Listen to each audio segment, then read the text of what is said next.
আসসালামু আলাইকুম রহমতুল্লাহ। আমার টোটাল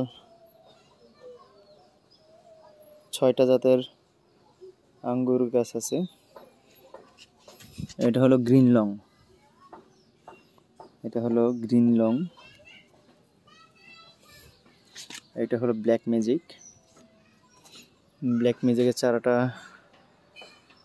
হাইট প্রায় 6 ফিটের মতো। এটা হলো ব্ল্যাক জাম্বু।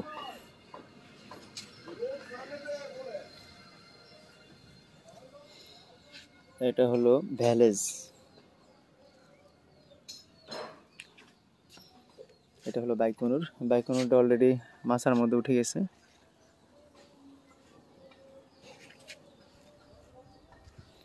আর এটা হলো একুলো। একুলোর মধ্যে 3টা কুশি বেরিয়েছে, তো এই জন্য না কেটে 3টা কলম করে দিছি, যদি হয় আর কি। এটার হাইট প্রায় 6 ফিটের উপরে। এই 6টা কালেকশানে আছে আমার আঙ্গুর গাছ।